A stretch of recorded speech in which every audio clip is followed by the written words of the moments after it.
皆さん、こんにちは。今回は、バンテックのニューモデル、トラビオベースのゴルドリーブスをご紹介します。トラビオは、いすゞが開発した小型トラック、エルフ、ミオをベースにしたキャンピングカー向けのベース車です。バンテックは、2024年のジャパンキャンピングカーショーで、トラビオをベースにしたキャブコンの開発を発表しました。トラビオの最大の特徴は、3.5 トン未満のため、ディーゼル車を普通免許で運転できることです。トヨタのカムロードも、普通免許で運転できるモデルはありましたが、ガソリン車に限られていました。ディーゼル車は、準中型免許か、それ以上の運転免許がないと運転できませんでした。新型コルドリーブスは、このトラビオをベースに、同社オリジナルの FRP 一体成形のシェルを仮装しています。全長は 4980mm、全幅は 1990mm で、一般的な5メートル ×2 メートルの駐車枠に収まるサイズです。コインパーキングにも駐車できます。カムロード版のコルドリーブスと同様に、リアエントランスのレイアウトを採用しています。それでは車内に入ってみましょう。リアエントランスですので、全部は広いダイネットになっています。リアエントランスのレイアウトでは、両側に大きなアクリル二重窓があるのも特徴です。ギャレーと多目的ルームは後部にまとめて配置されています。間接光をふんだんに取り入れた照明。キャブの上部にはバンクベッドが設置されています。バンクベッドの展開は従来と同様に両側の延長ボードをセットします。この状態でツインベッドとして使用できますが、中央のベッドボードを引き出すと大きなダブルベッドになります。バンクベッドは大人3名が就寝できる広さです。続けて、ダイネットをベッドに展開します。まず、テーブルを取り外し、ベッドボードとして使用します。次に、両側の背もたれを移動すると、タイザダイネット部のみ、ベッドになります。さらに、ベンチシート部の背もたれを移動すると、ダイネット全体がベッドになります。ダイネットベッドでも、大人が3名就寝できます。ギャレーも、従来モデルと同様に、ダイネットと向かい合わせの位置に設置されており、調理しながら会話が弾みます。ギャレーには、シンクと2口コンロが常設されています。フォーセットは、清水用と生活水用が分かれています。シンクの下には、清水用の20リッターの給水タンクが収納されています。生活水用のタンクは55リッターの固定タンク。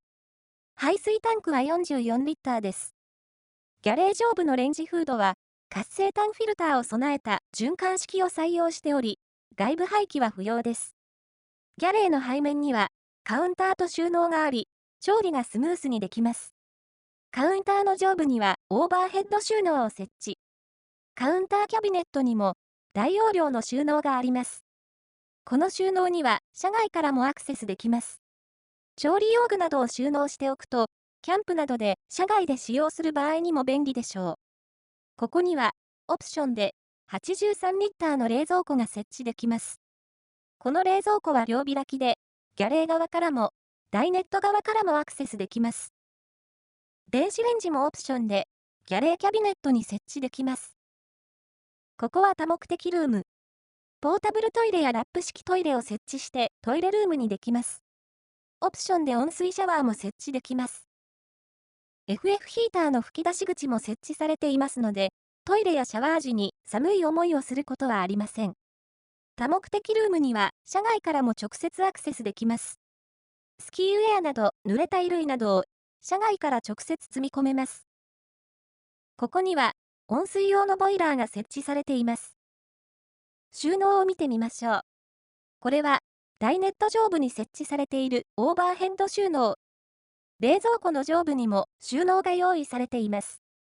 冷蔵庫の隣には背の高いクローゼットも用意されています。エントランスの横にはシューズボックスが設置されています。後部のバンパー部は引き出すと外部収納になっています。収納には蓋がついていますので、内部のものが汚れることはありません。FRP 製ですので、汚れたら水洗いも可能です。ボディの右サイドにも外部収納があります。ここはダイネットのベンチシートの下の収納です。防水機能はありませんが、大きなキャンプ用具などを収納できるでしょう。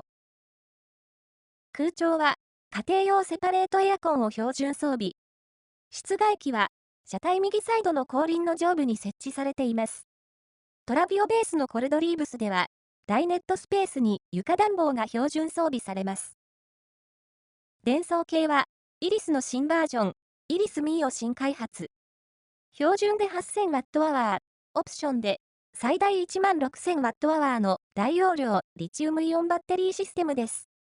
200V の外部電源入力が可能で、EV 用の充電スタンドでも充電できるのが大きな特徴です。自宅で充電するための 200V の充電器も用意されています。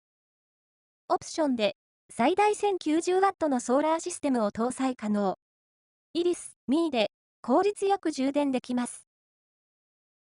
トラビオ、コルドリーブスの車体寸法は、全長 4980mm、全幅 1990mm、全高 2870mm。乗車定員は6名、就寝定員も6名です。それでは、カムロードベースのコルドリーブスと比べてみましょう。カムロードベースのコルドリーブスの全長は 4990mm、全幅は 1980mm、全高は 2950mm です。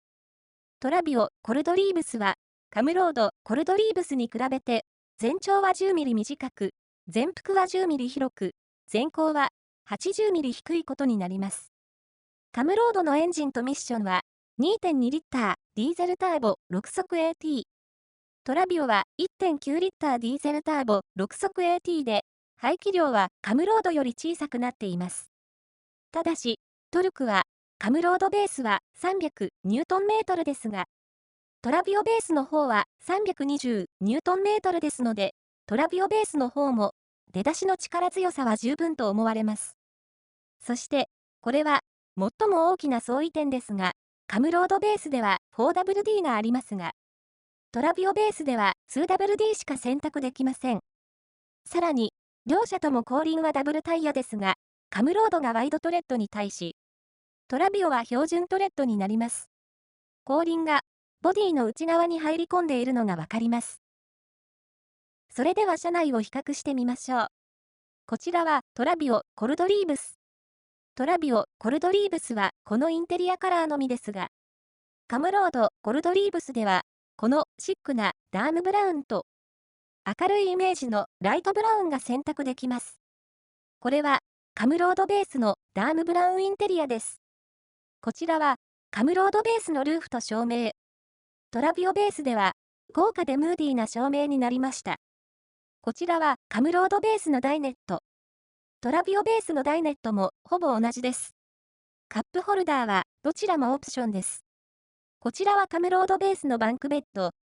ベッドサイズは長さ 1980mm、幅 1850mm の大きさで2名が就寝できるとしています。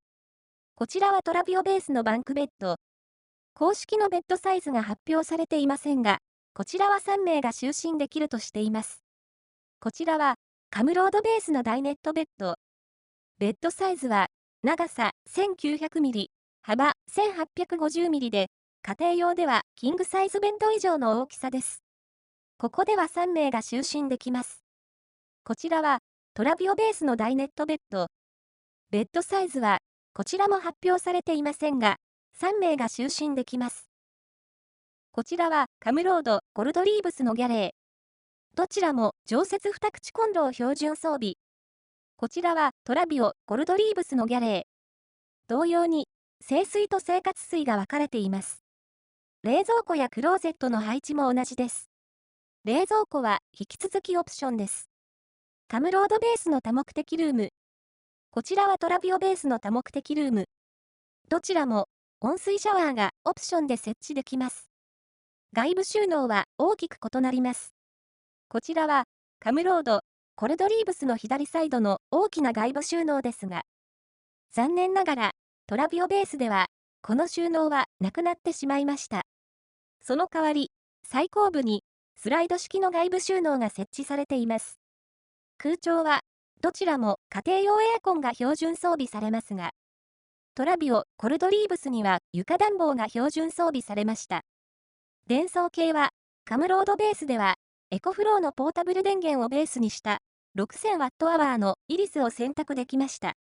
トラビオベースでは、専用に開発された 8000Wh のイリスミーが標準装備されます。最大で 16000Wh まで増設できます。いかがでしたか？トラビオ、コルドリーブスは、先進のベース車に最新の装備を詰め込んだ、コンパクトながら完成度の高いキャブコンモデルです。一方で、4WD が選択できないのは大きなウィークポイントです。近い将来に追加されることが望まれます。トラビオ、コルドリーブスの仕様と価格は、下の説明欄をご覧ください。価格などを含めた、さらに詳しい比較表は、キャンピングカーファンのサイトでご覧いただけます。最後までご覧いただき、ありがとうございました。